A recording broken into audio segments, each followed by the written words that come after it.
So now people are saying the FBI is finally checking what happened to Aaron Carter. And it's crazy because Diddy's name is being linked to it, and the whole thing feels just like what happened with Kim Porter and Aaliyah, and everyone's wondering if it's just a weird coincidence or something darker going on. I go on my Twitter and I see people saying, you look like you have AIDS, you should go die. I don't understand how I dedicated 22 years of my life to my fans, and now they turn on me. Do you regret ever getting involved in... I didn't have a choice. It got bad when I was about 15 years old, because when I did MTV Cribs, the day that I had to go show off that house, my mom and my dad told me, we're getting a divorce, but you still have to go do this. I had to go show off all the stuff my whole life that was going to be taken away from me. You know what's crazy? Aaron Carter's death in November 2022 still doesn't sit right with people. They said it was a Xanax overdose. But just before that, he went online saying someone was after him and he didn't feel safe. And then one day after Diddy's birthday, he suddenly dies. And they call it an accident. Like, come on, that's too weird.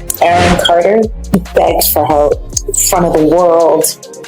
He begged for financial support to help get him a private security team to keep him alive.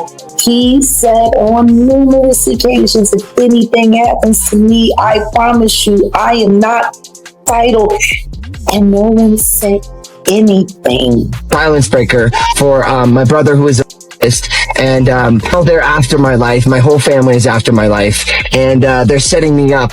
And Sony Records owes me $3.5 million, and they don't want to pay me, and it would be in their better interest, just like Michael told me. They owe me money, and they're trying to off. And I'm begging you and I'm pleading you, help me raise $100,000 as soon as I can so I can move to an undisclosed location where I am safe. They had cops come and check for a rope in my garage saying I wanted to hang myself. So people keep asking who were the ones Aaron thought were after him and why his death feels so much like what happened to Diddy's ex, Kim Porter. The report said Aaron overdosed on Xanax and was found in his bathtub, but there was no water in his lungs at all. And even his mom says the cops are hiding something, and now everyone's talking that he was actually killed and just placed in the tub the same creepy way things went down with Aaliyah and Kim Porter. Aaron Carter was found dead in a bathtub in his home in Los Angeles last November. Since that time, TMZ has reported the LA County coroner did not find water in his lungs, meaning he didn't drown. Carter's mother, Jane Schneck, posted photos on Facebook that show the bathroom where her son was found. She wrote on Facebook, because of my son's mental illness and prescription drug issues, they, the cops, just wanted it to be something easy that they didn't have the time or inclination to address.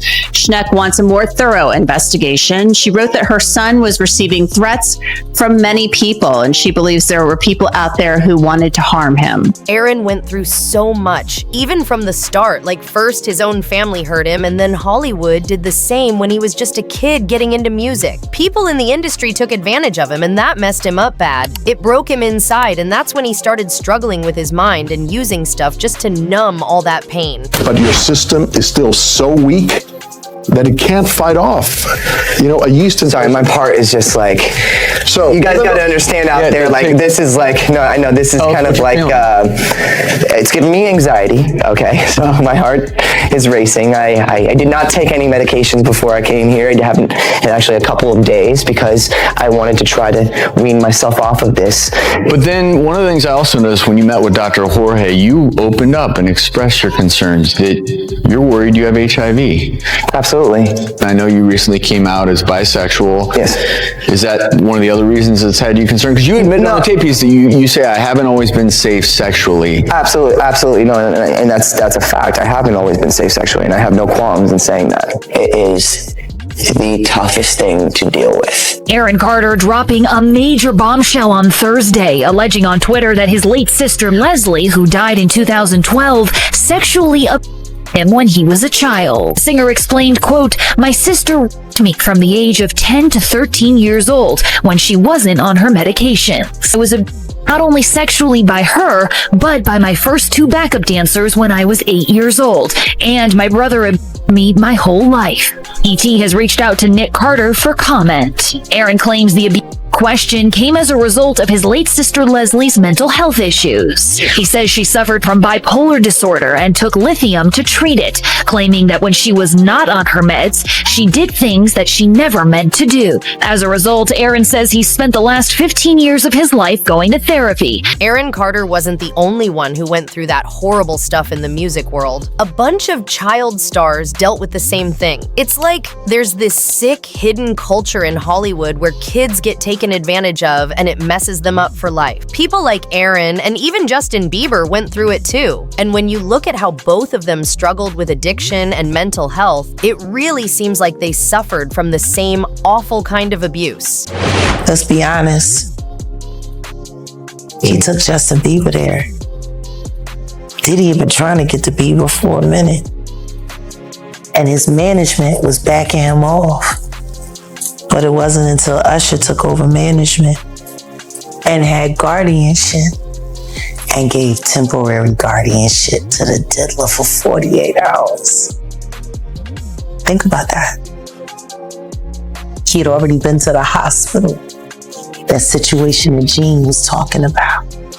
And you still took Bieber there. But you got custody of him first. Diddy had already tried. They wouldn't let him.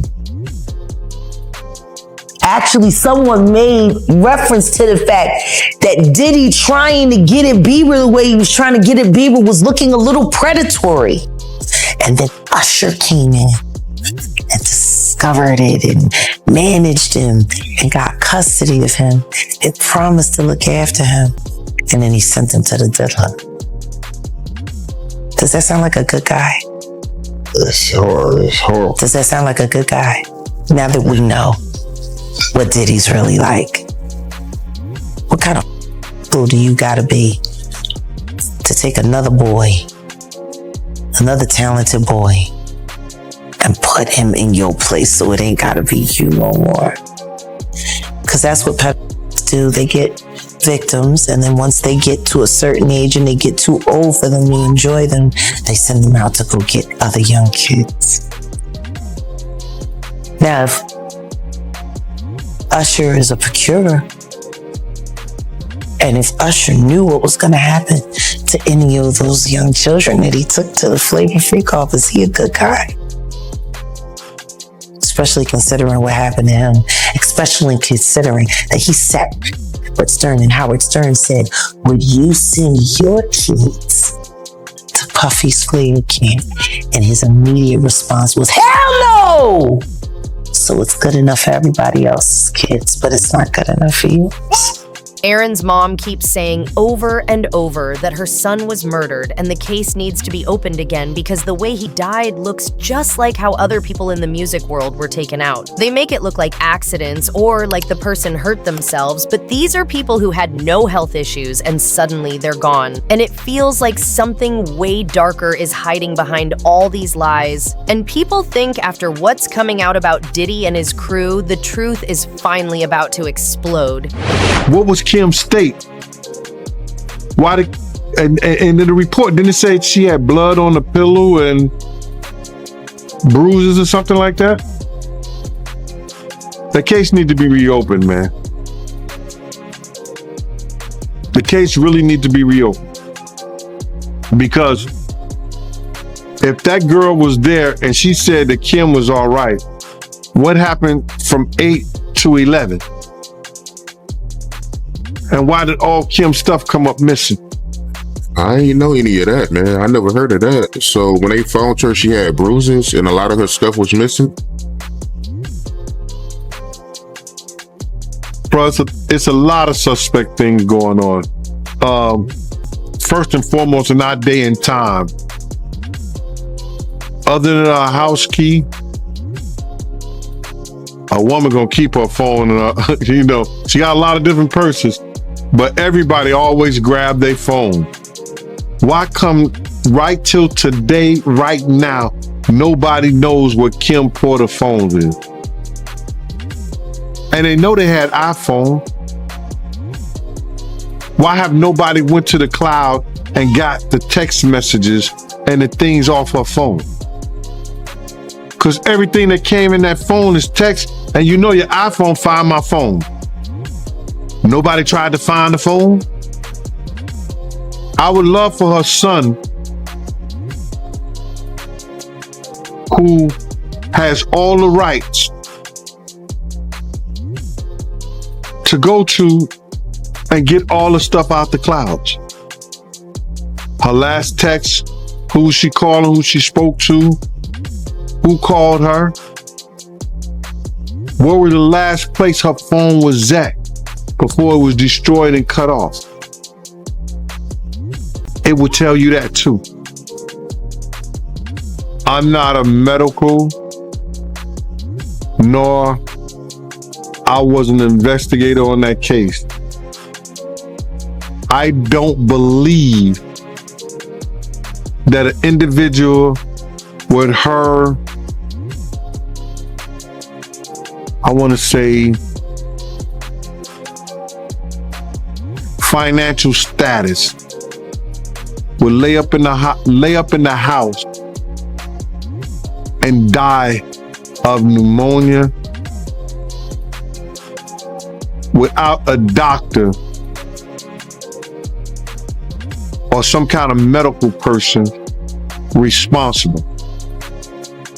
So I think it may have been some, I guess, foul play. But we need to get what the fire department, what the coroners, what the pathologists, and everybody, say. So you feel like she was murdered? I feel that it was some foul play in her death. A lot of foul play. Why would you take somebody's phone? Why would you take somebody's tablet or her computer? It was some foul play. Why is there blood on her sheets? Why is things are happening that nobody spoke on? Why is that a person can say that they left at 8 in the morning and Kim was alive, and 11, she's dead? Some foul play, bro. If it was foul play, why would somebody want Kim Porter killed? It's a couple of women in this industry, and for their sake, I will not mention their name. Listen to me. There's a couple of women, probably more than a handful, but I know about 4 of them that knows everybody's dirty secrets. And if those secrets get exposed and tell what some of these guys and some of these people were really doing behind the closed doors, in the boardroom, in and out the closet, that their life would be in danger. Because men wasn't men, and women were acting like men. And that's all I'm gonna say. Jaguar Wright has been saying that Diddy was part of the whole cover-up behind his ex-wife's death, and that the case needs to be opened again because this man got a pattern. Anyone who blocks his way somehow disappears. Like, he even cleared out people at Uptown Records who didn't side with him. And then out of nowhere, he goes from an intern to running a whole billion-dollar company. And the weirdest part is everyone who ever tried to stop him isn't even alive anymore. Uptown Records started with 5 people: Andre Harrell, I'll Be Sure, Heavy D, and Puffy. And Kim is dead. Heavy D is dead. Andre Harrell is dead. The only 2 left are Puffy and Al almost died. Heavy D was found dead, face down in the heart attack. Andre Harrell, heart attack. Kim died from pneumonia, but there's the first coroner's report that said that she died. It was ruled a homicide, and they found toxins in her body. Andre was writing a book right before he died. Heavy D was working on a book before he died. Kim Porter was working on a book before she died, and Al B. Shore was working on the documentary of his life. What makes a Puffy party so... Come on, man. You can't explain. It's a phenomenon. That was Jamie back in 2003 at a Combs MTV Movie Awards after party. At the time, it looked like he and Combs were tight. Now, according to eyewitnesses who attended the tapings of his Netflix special, Fox allegedly claims Combs was responsible for his mysterious hospitalization in 2023. Jamie Foxx states in the special that Diddy was responsible for what happened to him, and he is the one that called the FBI on him. Producer and director Choke No Joke says he went to the first and third of Fox's 3 tapings, which took place October 3rd, 4th, and 5th in Atlanta, and that Fox allegedly blamed Diddy for his illness. Question is, was he joking? There's got to be a joke, though, right? I don't think he was joking. Y'all can determine was he joking or not when you see the show. I'm a new comedian, right? I know when somebody's setting up a punchline, and I know when you're serious. They're saying the Diddy investigation is about to expose some of Hollywood's darkest hidden secrets. And it all points back to Kim Porter's diary, which people claim has every name and every detail of how Diddy covered his mess. She was planning to hand it all to the FBI, but never got the chance. And now her friend, Courtney Burgess, says she's got 8 flash drives with the tapes and the diary files. And if that turns out to be true, this could shake Hollywood like never before. There are many people and many entities, and we're going to follow this evidence wherever it takes us. We will find the silent accomplices. We will expose the enablers who enabled this conduct behind closed doors. We will pursue this matter no matter who the evidence implicates. These brave victims who have stepped forward deserve nothing less. The biggest secret in the entertainment industry that really wasn't a secret at all has finally been revealed to the world. The wall of silence has now been broken, and victims are coming forward. Our team has had at this point more than 3,285 individuals contact us with people claiming to have been victimized by Sean Combs. After we now represent 120 individuals who intend to bring civil claims in civil court against Sean Diddy Combs, as well as claims against many other individuals and entities that we will name as defendants as we file these individual cases. And those statements include descriptions of what the witness says he saw on those tapes. So I asked him about that, and he answered what he could, given the limitations imposed on him after testifying before the grand jury. Out of those 8 videos, 8 celebrities, 6 men and 2 women, how many of those 8 celebrities were close to being underage or potentially underage? 2 males.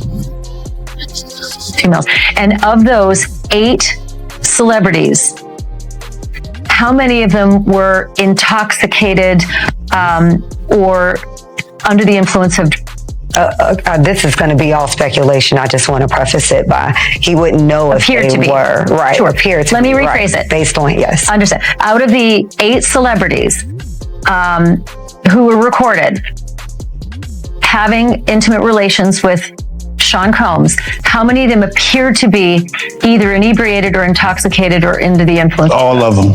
All of them. Out of those 8, how many appear to be potentially victimized? How many might have been victimizing? I think all, to be honest, all. Were victims or were perpetrating? Victims. They were all 8 were victimized, meaning this was happening to them and they were inebriated. Right. Not knowing. against how much proof it was and what they was doing. And of those 8, how many seemed to be potentially minors? 2 to 3, possibly 3. Thanks for watching. Go to joinnn.com to find News Nation on your screen. And don't forget to click the red subscribe button below to get more of News Nation's fact-driven, unbiased coverage.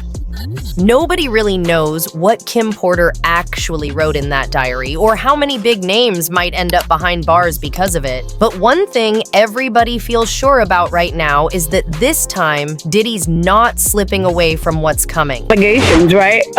Are you expected to eventually turn those things over, or well, that's what we're going to head over to do now. So we have a hearing now to determine what we're going to do in terms of what documents we'll have to turn over and what documents we not have. So why were you in court today? Just to give testimony to the grand jury. He was subpoenaed by the court, so as we all know, if you don't answer a subpoena, the marshals will come to your house as they came to his house and they will bring you here. So that's why we're here today. I know you can't mention celebrities per se. You did mention some in the interview. So just to clarify, you can back that up with actual factual footage. We have, it's things that we have, but we got to go to the other courthouse. So I don't know if that's any more questions, but we got another hearing to go. Are you nervous, or do you feel? God, I ain't never nervous. Only thing scared me is God. So I know you did mention what was on the flash drive before. Would you be able to kind of go over that now, or is that something that you can't discuss? No, we're trying to discuss that now. What we will be able to talk to in terms of what was available and what was on those flash drives. Okay. But it was the book, so it is Kim Porter's book, but not necessarily some of the stuff with the celebs that were mentioned besides. It's hers. Nobody touched it. Oh, so it is her official book. Yes. And no one touched it. Nobody altered it. So it's not the copy that the gentleman said that he was selling before. No. It's 2 different copies. That one was edited, and we have the original copy. So you're saying that the other copy was an actual real copy, even though the family said it wasn't? It was a derivative work. The only way the family say that is because I forgot his name. I'll be sure. Yeah. Yeah. And besides that, how they know? A lot of stuff their mother did, they didn't know. I'd like to say apologize to the mother and the family for the picture being on front of it. Right. You understand? I didn't put it there. Right. So, they got to worry about bigger things. Right. Than what her diary was. You understand? Right. They should have started worrying when he's speeding. Right. When you start worrying about your mother after the fact. Right.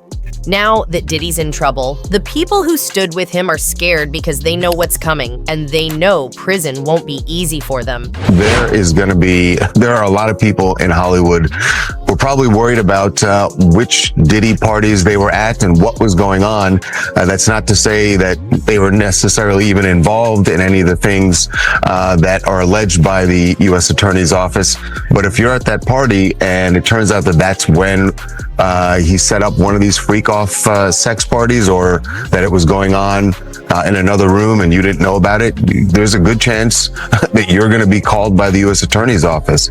And certainly if you were involved, you would get a call because they're going to want to know everything you want to know and may even want you to be a witness. I just think, we're just starting to scratch the surface of what this case, this case is going to touch and involve. And the feds have said that this remains an open investigation. There could be more charges for Diddy. There could be more charges for other people involved.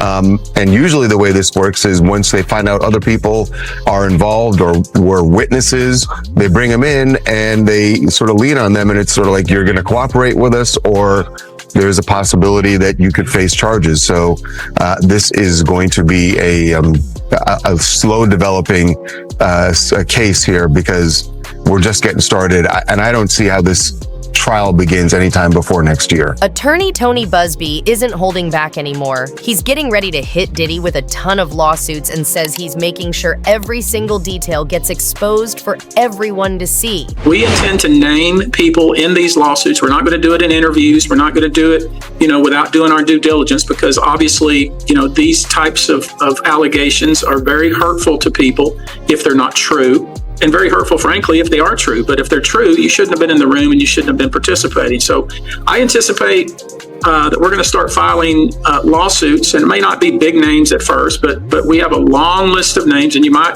imagine in situations like this, that when a victim tells us that this person was in the room or this person participated, we want to do as much due diligence as humanly possible before we file that case, because in the United States, in almost every state, public filings are in fact public. And, when you name somebody in a lawsuit, the press is going to pick it up, and we're aware of that. So we're going to make sure that we dot our I's and cross our T's. And I expect that there will be some people named in these lawsuits that will raise some eyebrows. The things Diddy is being accused of doing, especially with underage kids, are beyond disgusting. And thinking that Aaron had to go through the same kind of nightmare is just heartbreaking. Like he carried all that pain with him till the very end. Another instance, another minor, told allegedly by Sean Combs that he would make him a star, but he needed to visit with him in private about it, away from his parents. Once they were in a private area, allegedly Mr. Combs made the victim perform oral sex upon him. Another incident, an individual 15 years old at the time, flown to New York City to attend a party, was drunk and then taken into a private room, allegedly in the presence of Mr. Combs, where this female individual, minor, was raped, and then other individuals took turns raping her. Another individual, 26 at the time of the occurrence, was picked up allegedly by Mr. Combs and several other people in a black SUV from the airport, was given one drink in the SUV, and then literally woke up the next day not knowing what had happened, but with pain and damage to both her vagina and her anus, where she then went to the hospital. She was missing her underwear and her shoes. Another instance, an individual, this time not a minor, attended a group dinner, allegedly with Sean Combs in Miami. She wasn't drinking because she was pregnant, but whatever she drank at the table, apparently, at least according to her, was laced with something. She blacked out, and she woke up in the same bed, again, allegedly, with Mr. Combs in his mansion in Miami. Her vagina and her anus were torn and sore.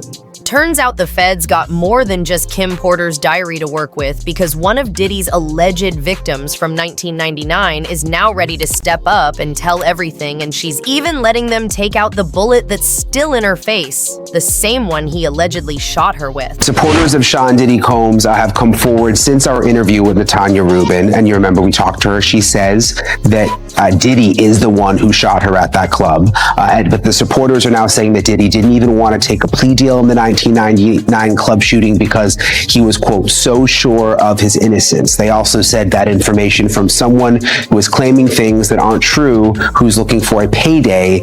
They said payday is not going to change that. Natanya Rubin joins us once again now. Natanya, we appreciate your time again. First of all, I want to know your reaction to these people now around Diddy who are coming out in support of him, saying that he was so sure of his innocence and that that's the reason he didn't take a plea deal in the case that you were involved in where you got shot. So first and foremost, Brian, thank you for having me back on. And I give very little credibility to what they're saying, because And while everyone else is Monday morning quarterbacking, I am the survivor. It is my assertion wholeheartedly that Mr. Combs was inappropriately charged originally. His charges should have mirrored that of Mr. Jamal Shine Barrow. He should have been charged with attempted murder, a reckless endangerment, criminal possession of a weapon, and firing that weapon in an open environment. And you bring up Shine. One of the questions that I've gotten several times since the last time we spoke to you is that people want to know whether you believe that Shine was convicted of a crime he didn't commit, because he is the one who ultimately... Absolutely not. Absolutely not. Jamal Shine Barrow admitted on the Combat Jack podcast back in the days, rest in peace to Combat Jack, he admitted that he fired his gun and shot Julius Jones in the shoulder. Mr. Combs did not have accountability for what he did. I physically, who better to tell you what happened than the person who got shot smack dab in between my eyes? Back then, Natanya, do you feel like they had made up their mind about who they were going to blame for this before they even talked to you, or? Listen, here's what I know beyond a shadow of a doubt. Respectability politics. He was a notable figure. He was a multimillionaire. He had popularity, fame, all of a perfect storm of you get away with it. We know the country we live in. Unfortunately, those who have the money can oftentimes get away with their crimes. Unfortunately, and those who don't have the same social ranking are overlooked. And that's what has happened. By the grace of God, God saw fit to keep me whole, keep my mind sane and functioning, and keep me alive for such a time as this. And make no mistake, the gravity of the danger and the peril that I face and that I'm exposed to for having my say now, for what was done to me 24 years ago, is not lost on me. But let me make clear beyond a shadow of a doubt, I am not now, nor have I ever been suicidal. I love life. And I'm grateful that God spared my life back on that fateful day on December 27th, 1999. I'm a living miracle. Yeah, you are And clearly so, a very... anything, Sorry to and interrupt I'm you, but you also are a very strong woman. I mean, that is very, Thank very you. clear. And you have done your research, and you deserve to have your voice heard, which is one of the reasons. And I think it's important for me to say I'm a healthy woman. I live a simple, quiet, risk-averse life. So if I should meet with an untimely demise, it would require and be worthy of deep investigation. I understand the peril of what I am exposing my life to. If God it's disturbing to hear you say that. I mean, but to have my say, it's disturbing for me to think it and feel it. But I am healthy. I don't have any intentions of going anywhere. I'm grateful that God spared me, and I plan to live out my life to see my children's lives actualized and realized. Well, I don't want to play against semantics. We appreciate you coming on again, Natanya. I mean, I'm glad you were able to respond to this latest statement from people around Diddy, and we'll continue to give you a voice on this. So thank you, Natanya. It's dismissive to think that if someone files a lawsuit that they should be ridiculed. Yeah. If I didn't suffer, I'm willing to have a doctor remove a part of the 9mm bullet in my face so that they can use it as evidence if need be for this trial. And it may cost me my life. You would be willing to do that now? I'm willing to do. Oh my gosh. So what do they have to say to that? Yeah. Okay. I have 9 bullets. I'm sure I can spare one.